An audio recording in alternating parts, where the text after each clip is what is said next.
were soldiers of the Queen. That was Queen Victoria. And she was a good queen, though, the old Queen Victoria. And they were going away to, they were going down to the pier, like the Brummelaw in Glasgow, to embark for South Africa. I mind of that, eh?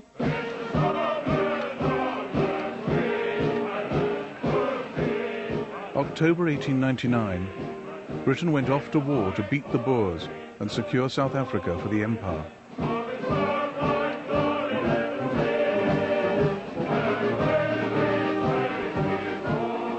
There were polo sticks and crates of champagne in the hold. They thought it would be over by Christmas.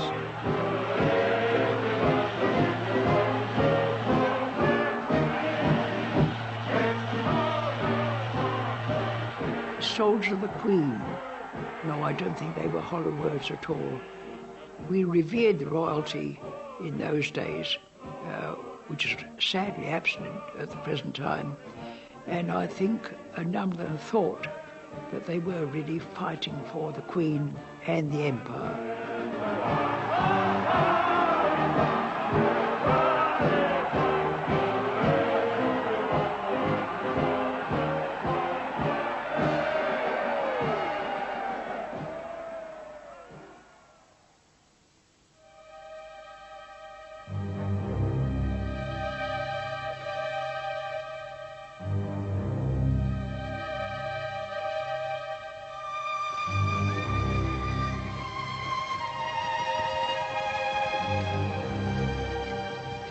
The Boer War took the world into the 20th century and taught Britain a resounding lesson. The greatest empire ever needed nearly 3 years to beat a Boer army smaller than the population of Brighton.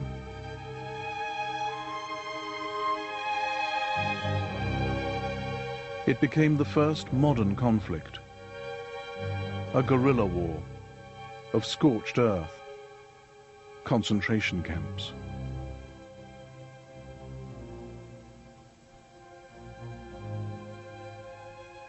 Blacks were both victims and protagonists, and were condemned by the war to nearly 100 years of oppression. It has cast a long shadow across the century.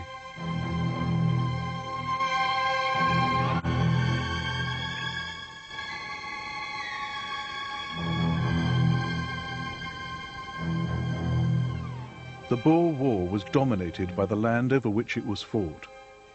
A war which began with a simple, seemingly innocent aim. It's about freedom, nothing else. It's not about hating anyone. You just want your place in the sun. You want your rights. That's all it's about.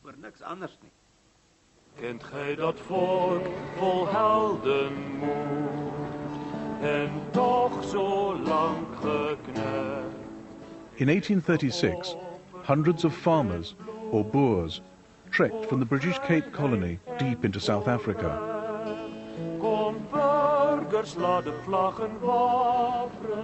Of mostly Dutch descent, devout and determined, they sought new lands to settle and farm, as far from British rule as possible.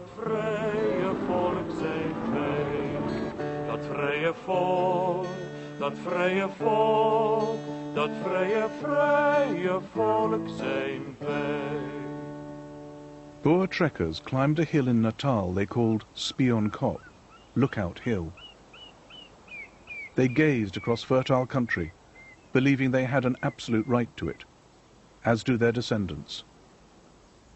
Toe was hier nie swart stamme hier in hierdie land nie. Die swart stamme, die There were no black tribes then. The black tribes, Zulus and others, moved down from the north.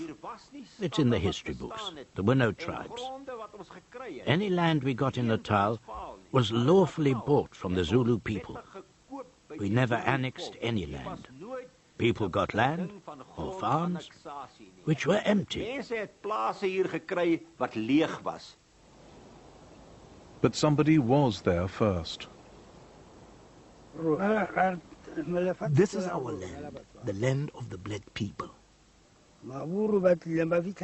The Boers came and found blacks here. And the English came and found blacks here. This world belongs to us blacks. The Boers did not agree. On the 16th of December 1838, 12,000 Zulus attacked 470 Boers at Blood River. The Boers formed their wagons into a defensive ring, commemorated in this bronze replica.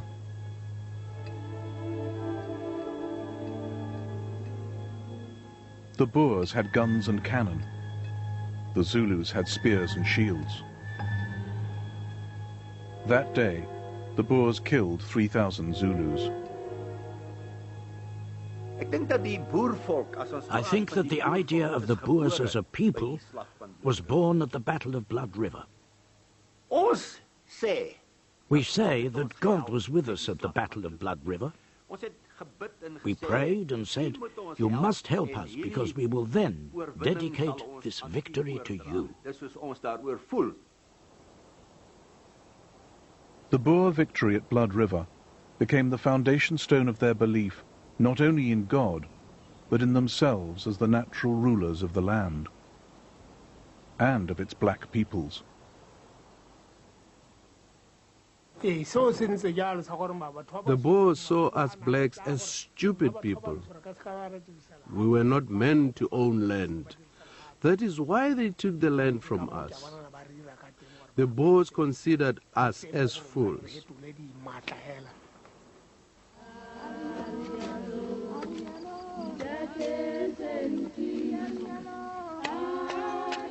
The Great Trek had been partly triggered by Britain abolishing slavery in its territories, including the Cape Colony. The Boers were determined to keep their slaves. As they took more land, their labour force grew. They paid the blacks a pittance, or just provided food, shelter, and sometimes alcohol. In the 1850s, the Boers founded their own republics, the Transvaal and Orange Free State. But this brought conflict with Britain. South Africa was of key strategic importance on the sea route to India, a vital piece in the imperial jigsaw. If you were to take any school maps at that time, you'd find the predominant colour there was red, a pinkish red really, and that covered places like India, Canada, Australia, and we were extending our powers all the time, but we were, what should I say, it was a kind of beneficent theft. The Transvaal had briefly been a British colony, but broke free after the Boers won a short war against Britain in 1881. So this was unfinished business. Driving British ambitions in Africa was Cecil Rhodes. As Prime Minister of the Cape Colony, he had grand schemes for a modern empire. He planned to build a railway from the Cape to Cairo and to control the lands and their wealth between. The Transvaal and Orange Free State were of little interest as long as they just produced sheep and corn. But the discovery of gold changed everything.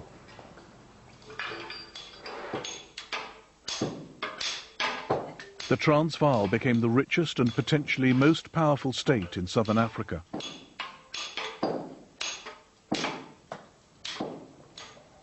Britain now saw it as a political threat and an economic resource ripe for exploitation.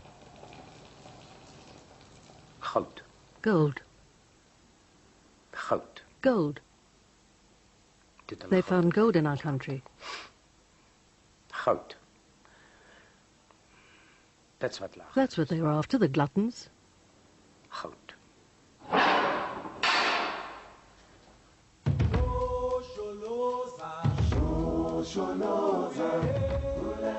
Blacks were brought in from across southern Africa to work the mines, forced to live without their families in compounds.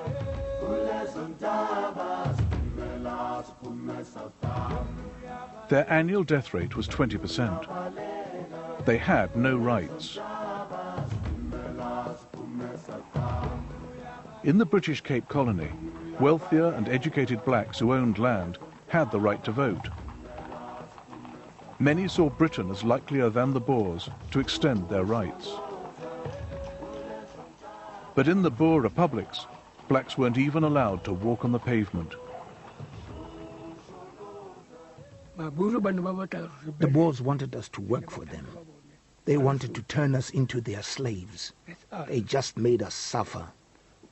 They only wanted us to work. They made us suffer from our labors, forgetting that we are human beings too. The president of the Transvaal was Paul Kruger, veteran of the Great Trek. He believed God had put blacks on earth to serve the Boers. Blacks did not need political rights. But what about the 100,000 white English and Europeans drawn by gold to the Transvaal? Their labours had turned Johannesburg into a rich, cosmopolitan city. They paid their taxes, but had no vote. My father said they should let them vote. They can't let them pay all the rates and taxes and not vote.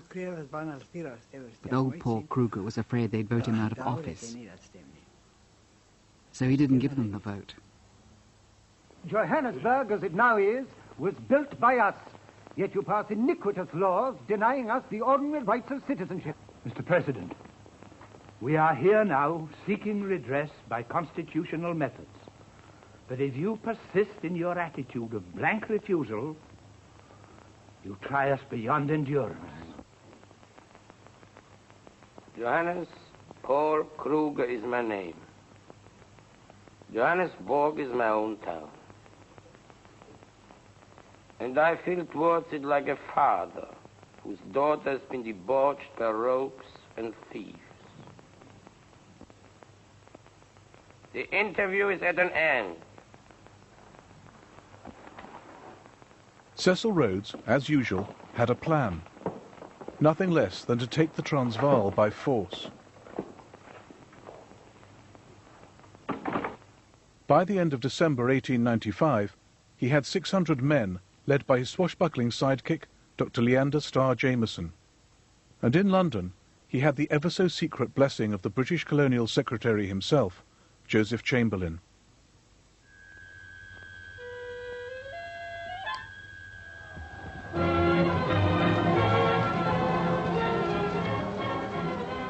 But Kruger knew about the Jameson raid in advance and waited till it had set off before striking. Message over the wires, Mr. President. Jameson has started. He's marching towards the border. I have my white horse brought to the door. You'll find it ready saddled. Paul, is there danger?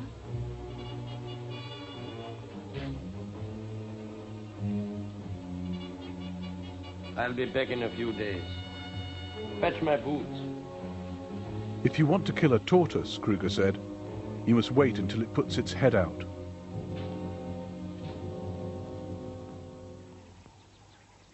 Jameson was ambushed and never reached Johannesburg. He lost 65 men and was led off weeping to prison. It became an international scandal. London pretended the Jameson raid was a rogue operation, but the Boers were not fooled. They used their gold to purchase an arsenal of the latest weapons from Europe. Krupp field guns and Mauser rifles from Germany. Creusot siege guns from France.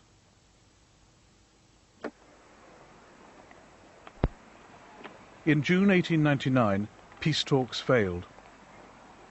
Kruger felt increasingly threatened, but refused to compromise his country's independence. And Britain's negotiator with Kruger wouldn't have accepted a compromise anyway. Sir Alfred Milner wanted the Transvaal wrested away from stubborn conservative Boers like Kruger and placed firmly within the modern British Empire. With British troops at his border, Kruger decided to strike first. President Kruger knew how powerful the English were. He said, "You do not want voting rights, you want my country." That is what the war was all about. They wanted our land.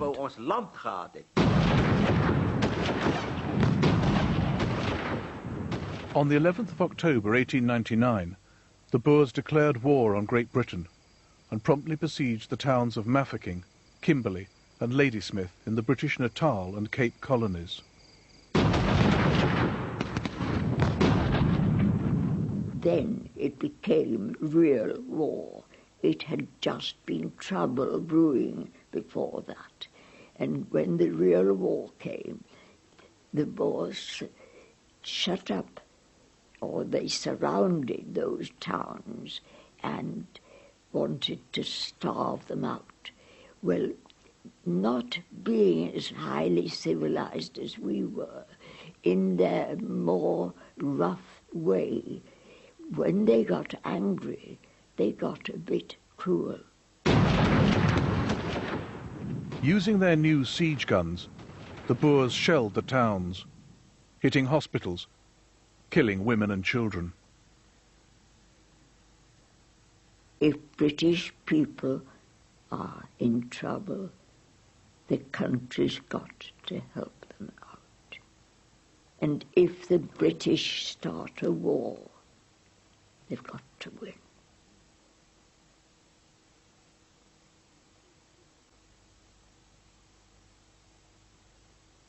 Goodbye, Dolly, I must leave you. At 47,000 men, the British force wasn't huge, but they weren't expecting a huge war. Among the journalists was 24-year-old Winston Churchill. He was said to be both clever and bumptious. In command was General Sir Redvers Buller, VC, veteran of the Zulu War. I hear the bugle calling. Goodbye, darling. He was filmed boarding ship in a tall hat, shaking hands. He said he hoped he wouldn't be away long. Goodbye, Dolly Gray.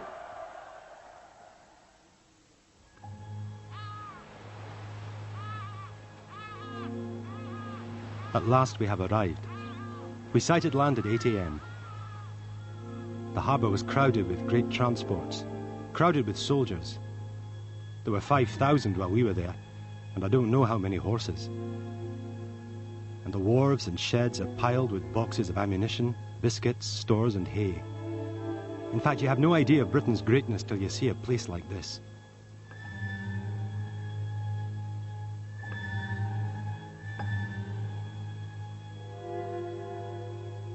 We had 5 miles to walk through Cape Town, and it fairly took the starch out of some of us.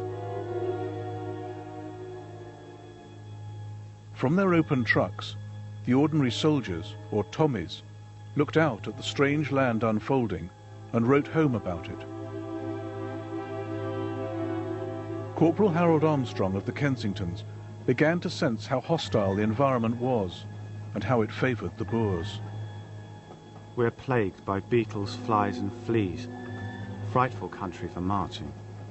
The hills bristle with mounds of stone which would afford splendid shelter for marksmen. But at first, many officers treated the war as a hunting party. The Boers would be caught like pheasants in drives.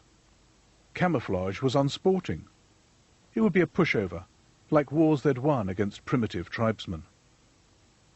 They didn't think that it was going to last very long.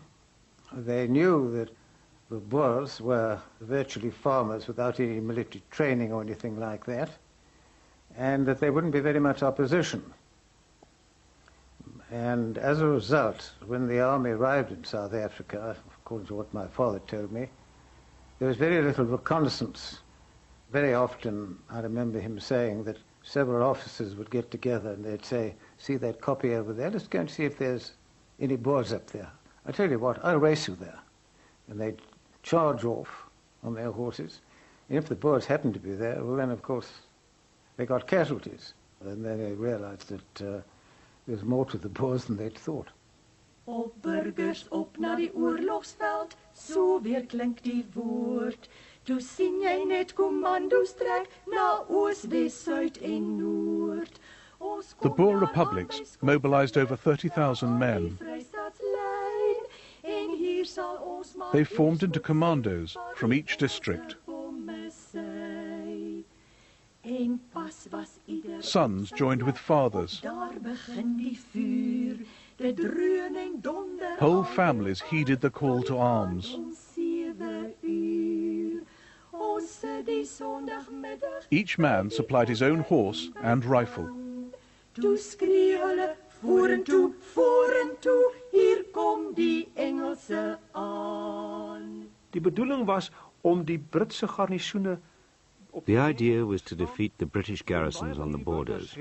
met groot moed vertrek. Many set out full of courage, with slogans on their hats, Cape Town or bust, Of uitroepe soos or cries like, we'll soon be eating bananas in Durban. Kersfees is die oorlog. The war will be over by Christmas. Gevoel van net soos met die eerste Anglo-Boereoorlog. There was a feeling that a few quick victories and Britain will be willing to give us back our independence. Ons onafhanklikheid vir ons terug te gee. En pas was ieder op sy It was an army quite unlike the British. vuur, dit dreun en donder al The Boers were bound by common cause, but not by discipline. ons sit die Sondagmiddag by die potte en by paal. The men elected their officers and didn't have to obey them. Vorentoe, hier kom die Engelse aan. Nou is die boere The Boer is a strong individualist. En dit het gebeur in die stellingkrygfase. Early in the war, an officer would often say, take that hill. He'd be talking to a commando of 150 men. Dan sal 50 van Then 50 men would go and take the hill. The other 100 would go home, put their feet up, make coffee, cook a meal, saying, we'll catch up with you later. Ons sal later volg. Dit was baie duidelik aan die begin. It was quite clear in the beginning of the war. I will make war, but on my terms. The Boers declared it a white man's war and promptly took their black servants with them.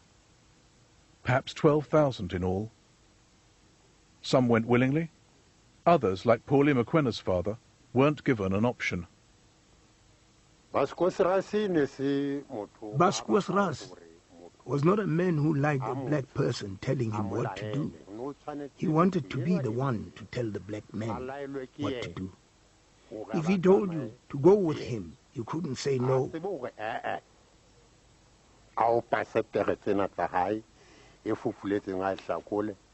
My father took his boss's horse when it was tired and rested it. He had to remove the saddles and polish and prepare them. Where the boss went, he went. He had to carry his gun for him and follow him to the front where the fighting was. That's how Mr. Koosrats went to war. The British agreed it was a white man's war and then employed tens of thousands of blacks as ox drivers, labourers, scouts and spies. My father joined the British forces because he could be paid. He didn't have that political affiliations one way or the other. The Boers didn't have the money to pay them. And the English had the money to pay them. And there were also supplies of food and all the rest of it. They were treated like soldiers even though they were not soldiers.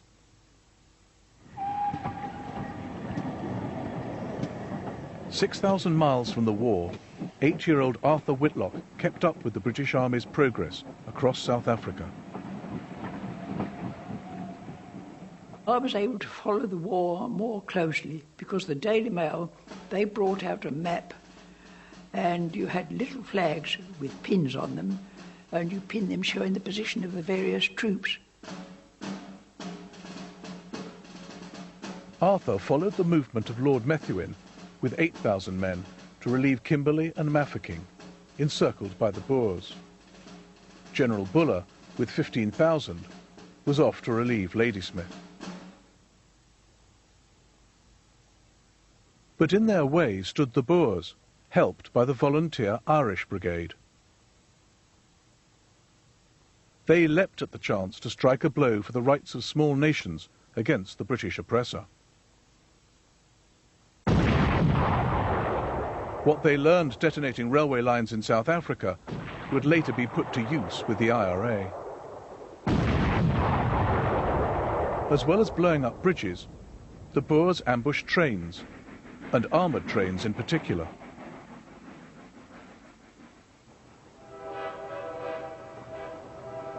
On the 15th of November 1899, Winston Churchill took a ride in one.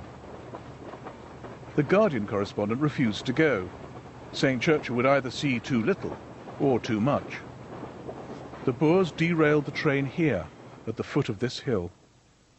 My grandfather was the medical officer on the armoured train.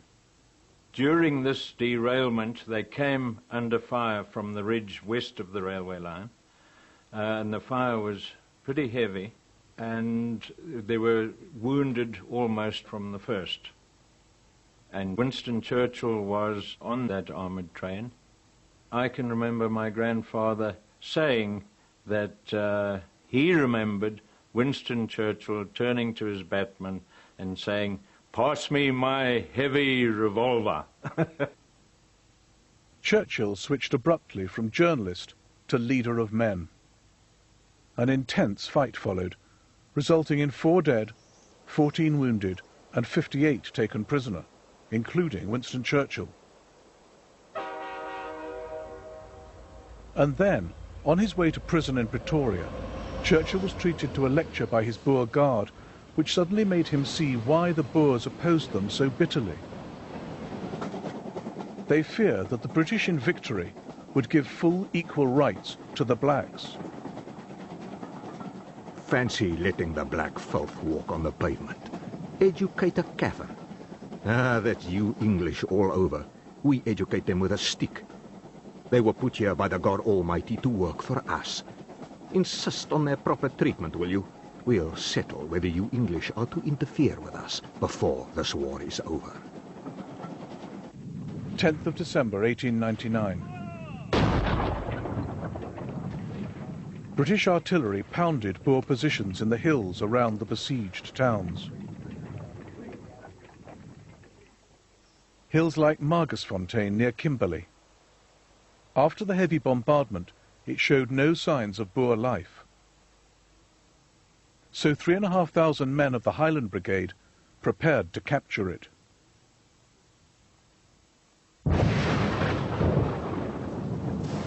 It was a night attack in a thunderstorm.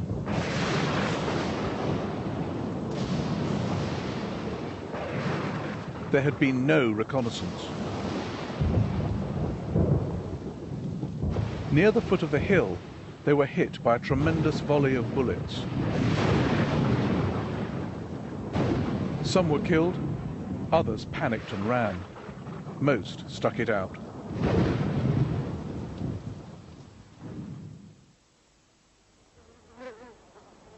For the whole of the next day, the Highlanders lay on the plain, without shelter from long-range Mausers or baking sun. But where were the Boers shooting from? To answer that question, Lord Methuen ordered an aerial reconnoitre. While the battle raged below, Captain Jones went up to look for the enemy. Filled balloon Titania made ascents for observing purposes for several hours. Saw Kimberley in the distance. But the Boer position was so well taken up that it was almost impossible to locate. But Captain Jones was looking in the wrong place. The Boers weren't on the hill at all. They were secure in a trench at its foot.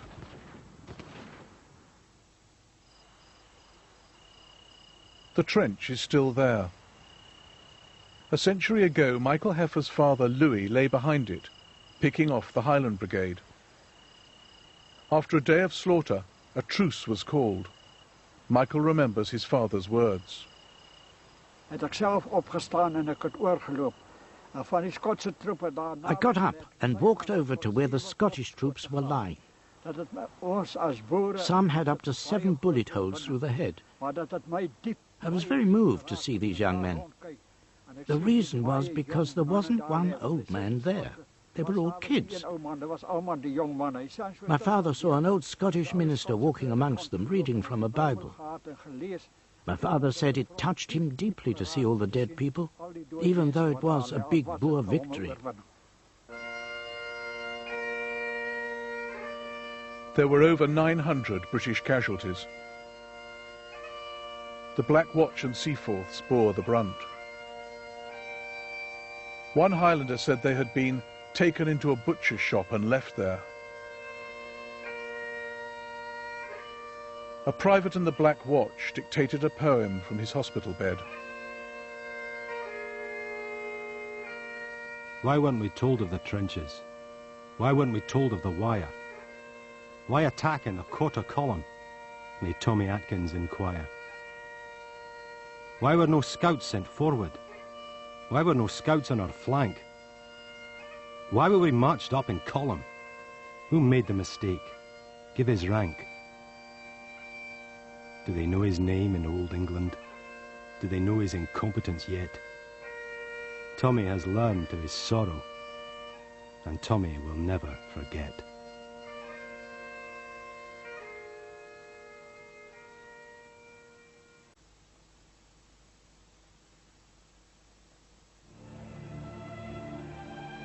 They called it Black Week in Britain. There had been 2 other defeats in 5 days, at Stormberg and Colenso. I realised by the actual news in the paper that things weren't going too well. It was probably due to the lack of supplies and our fighting in an unknown country where those on the spot were very familiar with it. It was humiliating. No one alive in 1899 could remember a time when the British had been beaten so resoundingly. A century of certainty overturned by a bunch of foreign farmers. Lord Wolseley, Commander-in-Chief of the British Army, was appalled. We are face to face with a serious national crisis, and unless we meet it boldly, it will lead to dangerous complications with foreign powers.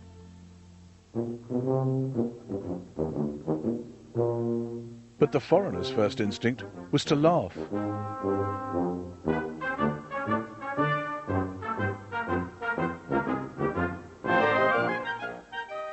Queen Victoria had her own reply. We are not interested in the possibilities of defeat. But Boer response to trouncing Britain was strangely subdued. Buitelandse vrywilligers is verstom dat die boere nie uitgelate is. Foreign volunteers fighting with the Boers were astounded that the Boers were not elated about these victories. But it was just part of God's plan. Hierdie term We are good shots with the help of God. This slogan, with the help of God, almost became a philosophy of life. So they accepted the victories and all was well. We have no problems. Christmas is coming and we might have peace in the near future. But there was no chance of peace. An atmosphere of defiant jingoism now ruled in Britain. While Queen Victoria cheered up the soldiers already in South Africa with a tin of chocolates each for Christmas, Lord Wolseley decided to double the army.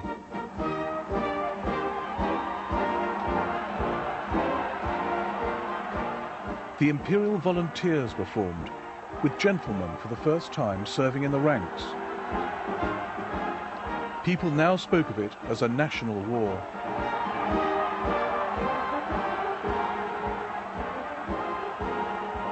And after the failures of Buller and Methuen, new leaders were called for. Enter Field Marshal Lord Roberts of Kandahar and Lord Kitchener of Khartoum himself. I remember they used to sing a song. Lord Roberts and Kitchener, General Buller and White, 4 of the bravest generals that ever went out to fight. And then it went on. And when the war is over, how happy we'll be, for I love Rosie O'Grady, and Rosie O'Grady loves me. On the 10th of January 1900, Roberts landed in Cape Town as Commander-in-Chief over General Buller. In contrast with the patriotic optimism back home, Roberts had deep misgivings about the campaign. His only son Freddie had just been killed during Buller's failed bid to relieve Ladysmith. Buller was now just 16 miles from Ladysmith. Wary of chalking up another defeat, he put General Warren in temporary command. In between Warren and Ladysmith was a formidable range of hills.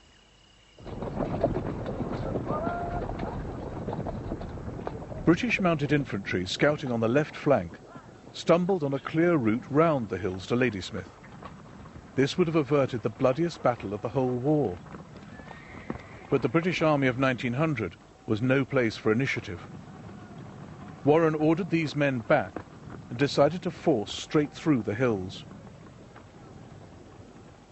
That meant capturing Spion Kop, the same vantage point from which the Boer trekkers had looked out 60 years before. One of the officers taking part in the operation was Lieutenant Colonel Alexander Thornycroft.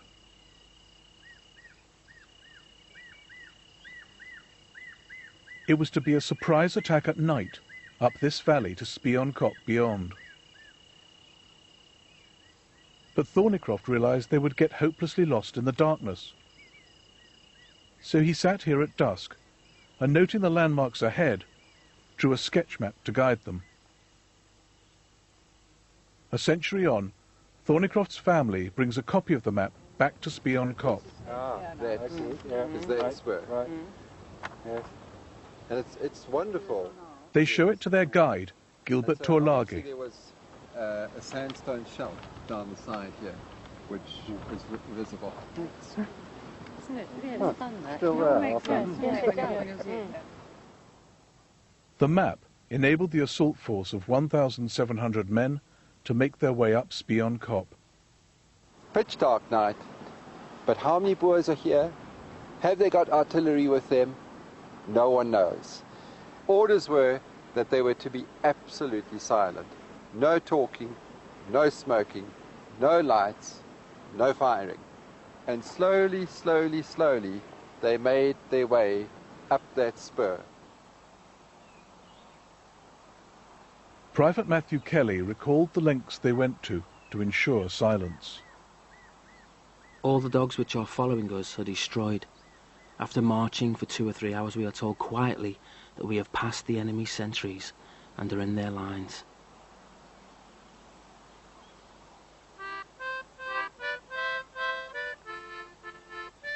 Spion Kop itself was in fact only lightly guarded by the Boers.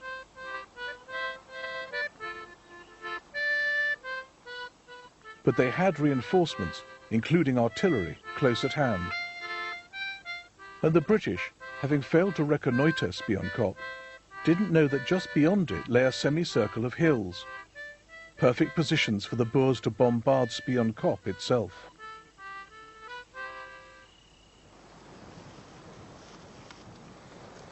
A little after 3 in the morning, the British reached the grassy plateau which rises gradually to form the summit.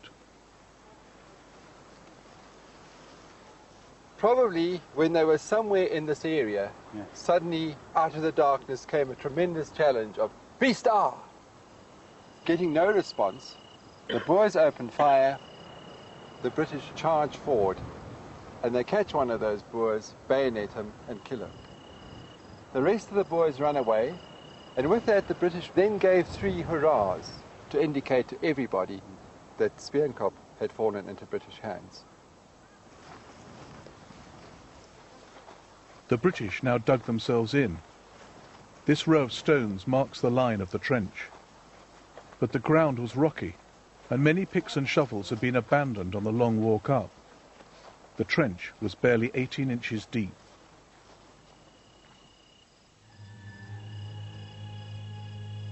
Enveloped in fog, the exhausted soldiers now snatched some rest. It wasn't until dawn that they realized just how dangerously close the Boer front line was.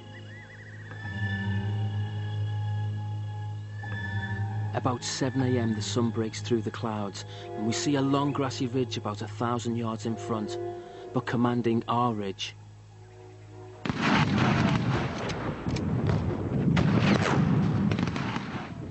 About 8 a.m. the Boers open a terrific fire from every place except our extreme rear. We take the best cover we can get.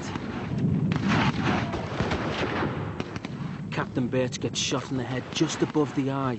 The fire is terrible, ever so much heavier than what I had seen before or since.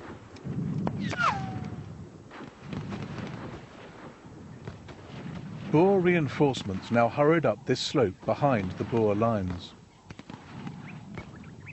One of the newcomers was 17-year-old Deneys Rates. Deneys wrote an account of his war, which has been translated by his grandson Michael. The mountain rose above us, as steep as a wall, and it was no easy climb, passing a trail of corpses on the way. Halfway to the top, I found Robbie Reinecker lying dead. When I reached the top of Spionkop, I discovered that the burghers had advanced no further than the first line of rocks, right on the rim of the plateau, and that the rest of the flat summit was still in the hands of the enemy. The nearest English were behind a long, low stone wall, no more than 30 yards away, from where they kept up a vicious fire on us with their Lee Metfords.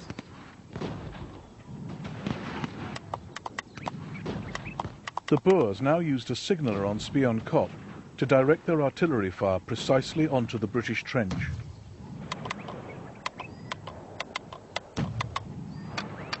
The accuracy of the Boer gunners was devastating. Around 9 in the morning, General Woodgate, the British officer commanding Spionkop, was mortally wounded. A doom-laden message was sent by heliograph. Reinforce at once, or all lost. General dead. General Buller sensed the rising panic and sent an order to Warren. Unless you put some really good, hard fighting men in command on the top, you will lose the hill. I suggest Thornycroft. But it took hours for the message to reach Thornycroft, pinned down in this trench. No one knew who was in command, and the situation was deteriorating. By about 1 o'clock, the suffering, the losses was awful. It was hot, hot, hot. People were thirsty, people were tired, and there were still many, many hours of daylight ahead. Behind here lay many dead, many wounded, and there was no end in sight. This was the fatal Spionkop, and the sun pouring down. The shells dropping everywhere. You could see the poor chap shot down like skittle pins. The most awful scene of carnage. Men blown to atoms, joints torn asunder, headless bodies, trunks of bodies. Awful, awful. Copy of letter from Colonel Thornycroft, Spionkop, to Sir Charles Warren, 2:30 p.m., 24th of January 1900. We are badly in need of water. There are many killed and wounded. If you really wish to make a certainty of the hill for the night, you must send more infantry and attack enemy's guns. But General Warren, 2 miles away in his camp, had no idea where exactly on Spionkop his troops were. Fearing the British might get hit by their own artillery, he did not shell the enemy's guns. For their part, the Boers on Spionkop were under such intense fire from Thornycroft's men that, ironically, they too felt they were losing the battle. The original burghers, who had attacked early that morning, were holding on to the barren rock perimeter, all the while in the burning sun, under severe fire and unable to advance further. As a result, their courage started to weaken, and imperceptibly, many began to slip down the hill. Meanwhile, relentless Boer artillery destroyed the British signalling position here, smashing the heliograph. No one had remembered to bring oil for the signal lamp. Thornycroft felt increasingly abandoned, while the generals dithered below.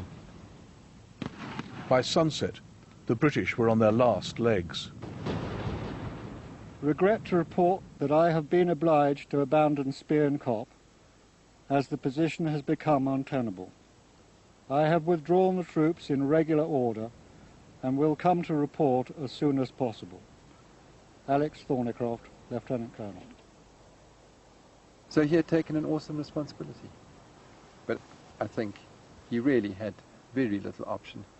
He knew he was going to get criticised because he wrote to his brother. That's why that is. And he said, I'm writing this letter in case anything happens to me, so that you'll know exactly what happens. And he goes through all the reasons why he decided to do it. Yeah. So he knew he was going to get fragged. As darkness fell, the British and Boers retreated down their sides of the hill, each believing the battle lost. But one man was actually climbing Spion Kop. Winston Churchill had daringly escaped from prison and joined the army. He was sent up